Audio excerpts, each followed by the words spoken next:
أَلَمْ نَجْعَلْ لَهُ عَيْنَيْنِ. We gave him 2 eyes. We gave you sight. You don't think we can see you? We gave you vision. We created vision. We gave you the ability to see. And we've limited your seeing because we see everything. But we just wanted to let you know what you can see, we can see everything. So you can see some things, we can see everything. وَلِسَانًا وَشَفَتَيْنِ. And we gave him a tongue and 2 lips. Because if you have a tongue without lips, you can't talk. If you have lips without a tongue, you can't talk. That's what you need to talk. 2 lips and a tongue. Lips are very important. They're an amazing gift from Allah subhanahu wa ta'ala, the lips. And Allah put so much delight in language, but also in love and in kissing and all those things is the lips and tongue. It's all, what gifts Allah gave in the lips and the tongue. أَلَمْ نَجْعَلْ لَهُ لِسَانًا وَشَفَتَيْنِ. We gave you a tongue and lips, and look at what you enjoy. You can تُعَبِّرُ عَنْ نَفْسِكَ. You can say what you want, what you need. You can kiss your spouse, get pleasure. All those things. We gave you that. Allah subhanahu wa ta'ala. وَهَدَيْنَاهُ النَّجْدَيْنِ. And we guided you down the 2 roads. We showed you these 2 roads. There they are, right in front of you. 2 roads. Khair and shar.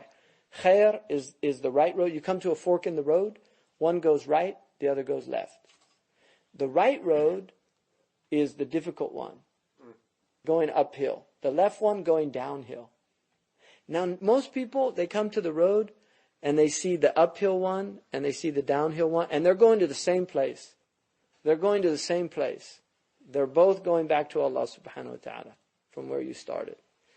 So most people, they'll say, oh, that's an easy road. I'm going to go down that road. Because it's easy. Shahwa, your appetites. حُفَّتَ الْجَنَّةُ بِالْمَكَارِهِ. We surrounded paradise with unpleasant things. وَحُفَّتَ النَّارِ بِالشَّهَوَاتِ. And we surrounded the hellfire with pleasant things you desire. That's the test. So Allah showed these 2 roads. One's an easy road, the other is a difficult road. The problem is, when you get to the end of those 2 roads, there's another journey. If you took the hard road on the first part of the journey, the second part is really easy. It's so much easier. But if you took the easy road on the second one, it's a disaster. And there's a sign. When you come up to these 2 roads, the one says, the first part of this is really difficult. But then it's really easy for infinity. And then it says on the other one, the first part of this road is really easy, but then it's really difficult for infinity. So the aql, they did a test in a social science. This was a test they did. They took children at 5 years of age and they offered them 2 cookies now. Right? They said, you can have a cookie now, or if you wait 10 minutes, I'll give you 2 cookies. Seriously, this was a test they did. And then they followed for 20 years these kids. And they found consistently that the children that deferred gratification were far more successful in the world than the children that wanted instant gratification. I mean, it's an amazing study that somebody devised to think of doing it. But that's the whole secret right there. It's about people that want it now. كَلَّا بَلْ تُحِبُّونَ الْعَاجِلَةِ. You want this immediate gratification. وَتَذَرُونَ الْآخِرَةِ. And you put off what's coming later. It's just like this country is borrowing. One day the debts fall due. You can't just keep borrowing.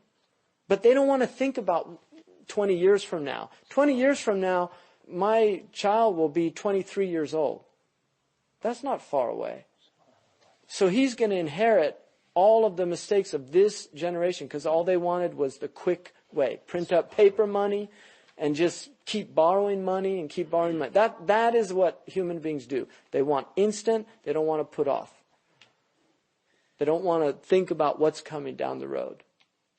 So that's what Allah says. He guided the 2 roads. And one of them, He says, فَلَقْتَحَمَ الْعَقَبَةِ. Won't you go up the steep ascent? This steep road. It's difficult in the beginning, but the beauty of this road is like in Dante's Purgatorio. He wrote a book about the mountain of Dunya, climbing up this Mount Purgatorio, which is getting beyond the 7 deadly sins. And on that mountain, what he said is, the mountain, unlike other mountains, it gets easier as you go up. Most mountains, it gets harder as you go up. But this mountain gets easier as you go. Initially, it's really difficult. But as you move up, and that's the spiritual path. Al-Khalil said, قَلَّ مَنْ أَبْصَرَ ثُمَّ قَلَّ مَنْ أَرَادَ ثُمَّ قَلَّ مَنْ سَلَكَ ثُمَّ قَلَّ مَنْ وَصَلَ. How few people see the path. And from those who see it, how few people desire it. And from those who desire it, how few people actually set out on it. And from those who set out on it, how few people arrive. Because it's arduous. It's a difficult journey. And so that Allah is saying, won't they try the steep ascent? وَمَا أَدْرَاكَ مَا الْعَقَبَةُ. What will convey to you what this steep ascent is? I mean, the really quick way to God. If you want to get there quickly. فَكُّ رَقَبَةٍ. Freeing the prisoner. Freeing the bondsman. Freeing the person in slavery. And this isn't just slavery like physical slavery. This is slavery, people that are enslaved to their desires. People that are enslaved to their lowest nature. People that are enslaved to dunya. It's freeing those people. That's the work of the prophets. They're here to free the slaves.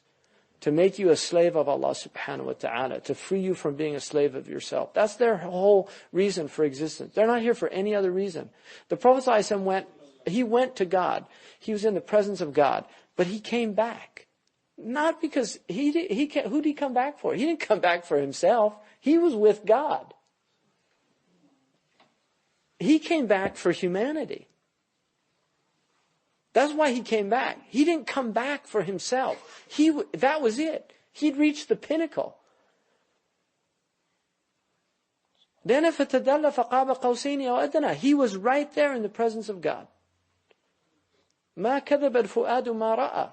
His mind didn't belie what he was actually experiencing. He was in the presence of God, divine presence.